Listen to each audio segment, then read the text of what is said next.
Jean-Marc Kabound a signé plutôt sa rentrée politique en lançant la coalition de la gauche congolaise. C'était le mercredi, une méga plateforme ou un mouvement politique qui regroupe en son sein des macro et micro partis politiques, mais aussi des mouvements d'autres oppositions et de la société civile. On en parle avec le porte-parole de l'Alliance pour le changement, Guy Roger Ngoï, qui est avec moi. Bonsoir. Bienvenue à vous. Merci cher Gaëtan, bonsoir. C'est toujours un plaisir pour moi de répondre à votre invitation pour discuter sur l'actualité qui secoue notre pays, mais également sur toutes les informations relatives à notre famille politique, l'Alliance pour le changement. Merci beaucoup. En tout cas, on va rentrer directement dans le vif du sujet. Pourquoi cette coalition, la coalition de la gauche maintenant? En fait, il faudrait se circonscrire dans le contexte actuel. Le constat est amer. Depuis 1960 jusqu'à ce jour, notre population est victime d'une classe politique ou d'un système politique mis en place pour la prédation pure et simple des richesses du pays. Les régimes se succèdent, le quotidien du peuple congolais ne change pas de 1960 à ce jour. Face à ce tableau sombre quasiment, auquel souscrit notre population, auquel constate impuissamment notre population, il y a eu un besoin de mettre en place une coalition, un besoin de changer la vie du quotidien ou le quotidien du peuple congolais. Et pour cela, il a fallu que des dignes fils du pays, des dignes filles du pays se retrouvent autour d'une table pour présenter la situation telle qu'elle était et en tirer les conséquences. La situation est laquelle? De 1960 à nos jours, partant du gouvernement Lumumba jusqu'à l'actuel gouvernement, les richesses du pays ne sont pas répartis de manière équitable. La justice sociale n'est que leurre. La démocratie ne se vit que par le nom. Dans le fond, la presse continue à être oppressée, la population continue à être astreinte au silence, et en fin de compte, ce n'est qu'un groupe de familles qui se succèdent à la tête du pays, ce n'est qu'un groupe d'individus qui s'intervertissent des rôles à la tête du pays au détriment du peuple. Alors, le président national de l'Alliance pour le changement, l'honorable Jean-Marc Kabound, après avoir entendu ses pairs responsables d'autres regroupements politiques, ils se sont rendus compte qu'ils partageaient certains points communs. Quels sont ces points communs? Ce sont les valeurs de la gauche, ce sont les valeurs démocratiques, ce sont les valeurs de l'égalité, du progressisme évidemment. La gauche, c'est très vaste. Ce sont des valeurs de solidarité. Ça va vous rattraper peut-être cette en mettant ensemble tous ces points communs, ils ont tiré une conclusion. Il est nécessaire que nous puissions fédérer nos forces pour conquérir le pouvoir, exercer le pouvoir et le conserver le plus longtemps possible. Pourquoi est-ce que nous devons conquérir le pouvoir? Parce qu'ensemble, nous partageons les mêmes valeurs que nous estimons être salvatrices pour notre peuple. Parce que, qu'on le veuille ou non, depuis 1960 à ce jour, nous avons assisté à plusieurs regroupements politiques qui se comportaient comme des groupes musicaux où il n'y avait aucune idéologie, il n'y avait aucun intérêt, chacun venant avec ce qu'il avait comme capacité et avec l'intérêt de s'enrichir derrière cette formation politique. Vous retrouverez là... Vous parlez là des intérêts personnels, de l'égoïsme, pourtant vous venez de connaître une dissension au sein de votre parti.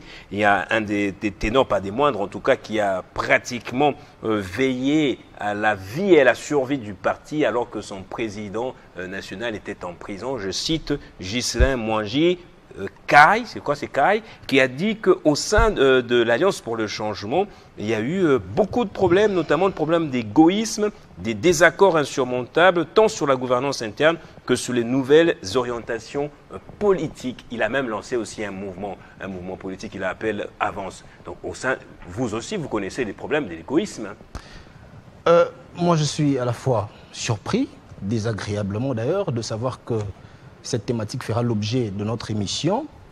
Mais en parlant de désaccords insurmontables, quelque part, il peut avoir raison, puisque le président Kabound est un homme de valeur. Le président Kabound n'héberge pas dans ses rangs des hommes dont la moralité est tellement réprochable. Le président Kabound, il est comme de l'eau, en fait. Vous voyez l'eau de l'océan? Vous pouvez ramener des déchets solides au milieu de l'océan, ils finissent par être évacués. Quand vous amenez des déchets liquides au milieu de l'océan, ils finissent par être absorbés. Si vous venez chez le président Kabound avec l'idée d'être transformé, il va vous transformer. Il va vous rendre très bien pour la société. il va vous rendre propre à la consommation. Mais si vous venez vers le président Kabound avec l'idée de continuer avec vos sales habitudes qui ont caractérisé tout votre cursus politique avant d'intégrer l'Alliance pour le changement, avec le temps, le président Kabound vous mettra à l'écart. Ce qui se passe aujourd'hui, ce qui s'est passé, puisque c'est un feuilleton qui est déjà passé, c'est une page qui est déjà tournée au sein de notre famille politique, c'est que nos valeurs, nos idéologies ne nous ont pas permis, ça vous tâche quand même. S'il vous plaît, ne nous ont pas permis de garder dans nos rangs des personnes qui ont une immoralité qui ne dit pas son nom. Au sein de l'Alliance pour le changement, nous avons toujours prôné le changement. Nous ne condamnons pas ceux qui dirigent aujourd'hui pour héberger les mêmes tares dans nos rangs. Quand une personne, quand des groupes d'individus s'évertuent à détourner les ressources du parti, nous ne pouvons pas les garder au sein du parti. Ce n'est qu'une fuite en avant. Il est parti lui-même, il a démissionné. Non. Là où j'estime que la presse ne nous rend pas un très bon service, c'est que vous n'avez pas fourni le travail de chercher correctement l'information. Vous serez venu à notre siège et on vous aurait expliqué ce qui s'est passé. C'est quoi la vérité alors? On voudrait bien savoir. C'est quelque chose qui allait finir par arriver, puisqu'il y a eu une action disciplinaire qui a été ouverte contre lui, au regard de toutes les griefs qui ont été mis à sa charge. On ne peut pas organiser un 3e anniversaire du parti et prendre une partie de la somme destinée au parti, mettre dans sa poche et vivre calmement, sans pour autant se faire inquiéter. Toute organisation, toute structure a des règles. Et la personne à la tête de cette organisation est censée veiller sur ces règles-là. Dès l'instant qu'il y a un individu, qui qu'il soit, qui s'évertue à échapper à ces règles, qui s'évertue à aller à l'encontre des règles établies, la sanction doit s'en suivre. Si il y a une action disciplinaire qui a été ouverte contre lui, si le collège des fondateurs du parti ont eu à le convoquer à 3 reprises pour les griefs qui sont mis à sa charge, ce n'est pas en vain. Et quand vous décidez de narguer tout un organe, qui est le collège des fondateurs, vous décidez de désobéir aux instructions du président national, qu'est-ce que vous voulez vous attendre? Nous n'étions pas surpris. Nous savons que du jour au lendemain, il devait partir du parti. Simplement parce que ses valeurs, son comportement ne cadrait pas avec notre parti. Et ça, donc ce n'est pas une affaire d'ingratitude de la part de l'AC, notamment. C'est une méconduite. Je sais que vous n'êtes pas bien placé pour répondre à ça, mais comment expliquer son rapprochement aussi vite avec l'UDPS? Il y a eu une photo de lui, je ne sais pas si la régie peut nous la retrouver rapidement, prenant part à une rencontre avec Augustin Kabouya, la veille même, quelques jours avant qu'il lance son mouvement politique Avance. Ce n'est pas, avec un peu de recul, en analysant froidement, j'estime qu'il a toujours été de ce camp-là, qu'il est plutôt venu nous distraire, nous qui avons suivi l'honorable Jean-Marc Kabound pour ses valeurs. Il a toujours été de ce camp-là, il a voulu détourner notre attention. Malheureusement pour lui, ou heureusement pour nous, les choses ont fini par se clarifier. Chasser le naturel revient au galop. Et ça, c'est un message fort que le président Kabound a lancé à l'endroit de toutes les personnes qui continuent à venir ou qui continuent à rester avec nous, tout en gardant l'autre pied de l'autre camp. Dès l'instant où on va découvrir ces personnes qui marchent à contre-courant, qui travaillent nuitamment pour détruire les partis, leur sort sera scellé. Ils seront chassés du parti, à l'instar de celui qu'on vient de mettre à la porte. Venons-en ou retournons à notre sujet principal, la création de la coalition de la gauche congolaise. Il y a beaucoup de partis de la gauche que vous avez exclus apparemment. Je voudrais connaître un peu le degré d'élasticité de cette gauche-là. Vous êtes prêt à intégrer même ceux qui ont pris les armes ou ceux qui côtoient ou flirtent avec les rebelles, notamment? Alors, merci d'atterrir. Si vous faites de la gauche comme Mitterrand à son époque, c'était un rassemblement de toute la gauche. Ouais. Évidemment, sur le plan de la coalition, il faut reconnaître que nous sommes assez ouverts. Nous sommes une coalition ouverte à toutes les forces politiques qui ont en eux l'idéologie pacifique d'abord à la base. Puisque parmi les valeurs de l'Alliance pour le changement, parmi les valeurs que nous prenons au sein de notre coalition, c'est les valeurs pacifiques. Nous voulons que cette coalition, qui puisse mettre au devant l'intérêt du peuple congolais, qui puisse mettre au devant les besoins profonds, ou la quête à la résolution profonde des besoins du peuple congolais, puisse régorger en son sein toutes les formations politiques qui partagent bien évidemment les valeurs de la gauche. La social-démocratie, la justice, le progrès social et bien d'autres qui caractérisent la gauche. Toutes les formations politiques qui estiment être en mesure ou qui estiment être dans le besoin de rejoindre nos rangs, mais qui ne sont pas ou qui ne peuvent pas nous rejoindre au regard de leur idéologie, au regard de leur tendance ou au regard de leur doctrine, c'est simple, ils ne peuvent que commencer par changer d'abord leur texte, changer leur statut et finir par nous rejoindre. Une coalition impossible entre votre coalition avec Joseph Kabila et d'autres mouvements comme l'AFC dans l'avenir. Je ne vois pas pourquoi est-ce que nous devons étiqueter les individus, mais je pense fermement que l'initiation ou l'initiative qui a été portée par les pères fondateurs de la coalition de la gauche congolaise n'est pas dans le but d'exclure qui que ce soit. C'est plutôt avec l'objectif de réunir le maximum de Congolais possibles qui partagent les mêmes convictions que nous. L'ennemi, c'est quoi? L'ennemi, c'est Tshisekedi ou le système? Parce que je ne sais pas bien situer le curseur que Jean-Marc Abound a placé. C'est soit le système qu'il veut démanteler, parce que les déboulonnages qu'il veut faire, de la corruption, du népotisme, etc., de l'accaparement des richesses aussi par certains individus.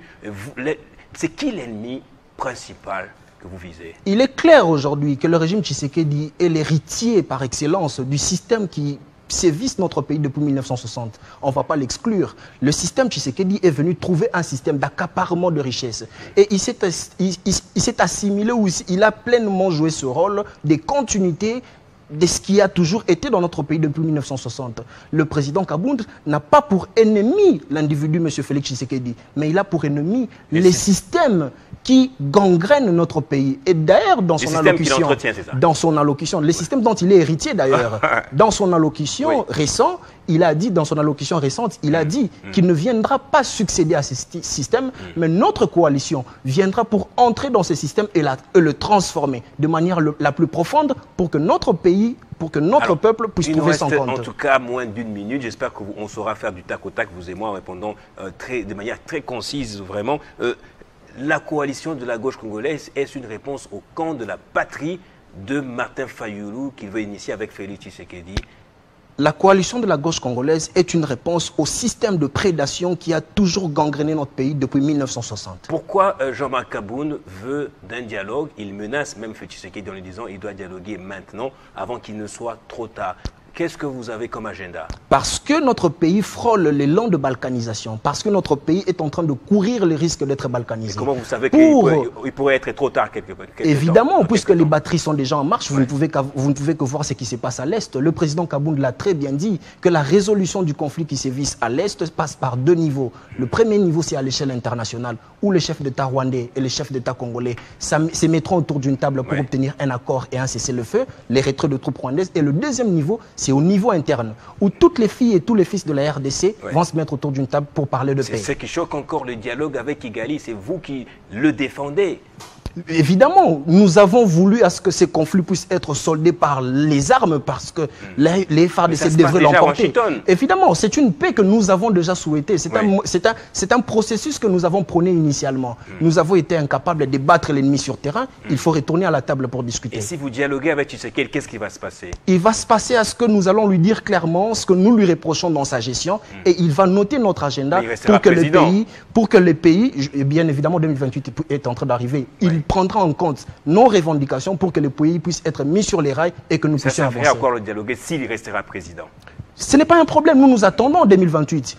Pendant que 2028 est en train d'arriver, il ne faudrait pas que nous puissions déchirer notre pays. C'est cela le motif de notre démarche. Vous avez pris plus de temps que les autres. On va terminer par ici. Guy Roger Ngoï, merci d'être passé. Merci cher Gaëtan. Florie Chamakongo, c'est le tout dernier invité qu'on reçoit dans très peu de temps, en tout cas quelques secondes.